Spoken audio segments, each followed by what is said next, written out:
शायटिका एक basically pen को हम कहते हैं। शायटिका नाम आता है आपका शायाटिक नर्व से। तो एक शायाटिक नर्व करके एक हमारी नस होती है जो ऊपर नीचे कमर का जो नीचे का हिस्सा है वहां से लेके हमारे पैर के पीछे की तरफ से होते हुए नीचे पैर तक जाता है।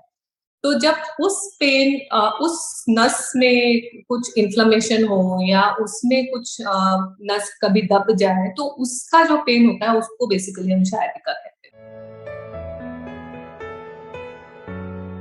मेनली आपका जो पेन होगा वो आपका जो पैर का पीछे का हिस्सा है उस तरफ पेन रहता है। मतलब कमर से नीचे के कमर से लेके पूरे आपके पीछे पैर के उसमें जाता है। मतलब आगे को पैर का जो आगे है घुटना है उधर पेन नहीं रहता है, पीछे की तरफ, जो कि बहुत कॉमन है आजकल क्योंकि लोगों एक्सरसाइज वगैरह कम होता है, लोगों का बैठने का काम ज्यादा हो गया है।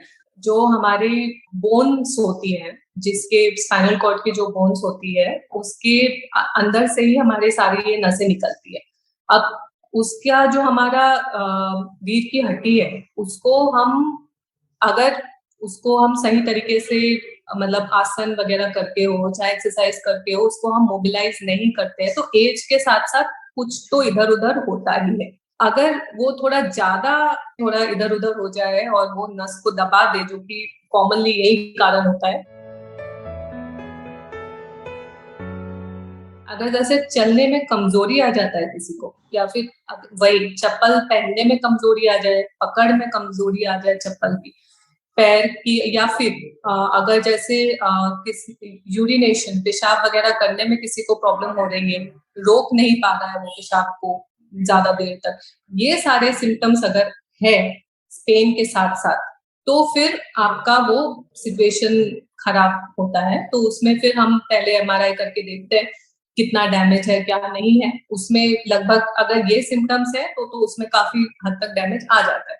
तो उन केसेस में तो सर्जरी करना पड़ता है, बिना सर्जरी के वो ठीक नहीं होता है अगर ये लक्षण साथ में आ गए। अगर सिर्फ पेन है और कुछ भी नहीं है, पेशाब ठीक है, कोई कमजोरी नहीं है पैर में, सिर्फ दर्द है, तो वो तो दवाई से और अच्छे ढंग से अगर फिजियोथेरेपी करे तो काफी रिलीफ हो जाता है। इवन पूरा रिलीफ भी हो जाता है अगर इंसान ढंग से एक्सरसाइज करे।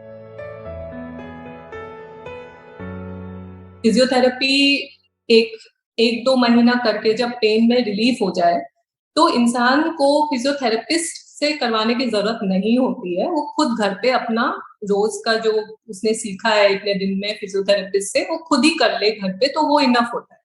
लेकिन ऐसा नहीं है कि 2-3 महीने उसने कर लिया और वो ठीक हो गया उसके बाद उसने पूरा छोड़ दिया, तब तो उसको 6 महीने बाद फिर से वो परेशान करेगा। अगर वो रेगुलर एक्सरसाइज करके रहता है तो वो कुछ भी, कोई उसको दिन भर के दिनचर्या के काम में कोई रेस्ट्रिक्शन नहीं है, वो सब काम कर सकता है। शायटिका को हम ऐसे बोल सकते हैं कि स्लिप डिस्क का एक फॉर्म है। स्लिप डिस्क आपका कहीं पे भी हो सकता है। पूरे आपकी जो रीढ़ की हड्डी है उसमें कई सारे डिस्क होती है जो कि स्लिप कर सकती है। अगर नीचे के हिस्से जो L5S1 होता है उसमें अगर डिस्क स्लिप हो जाए, दैट इज स्लिप डिस्क, अगर वहां हो जाए तो उसको हम स्पेसिफिकली शायटिका बोलते हैं।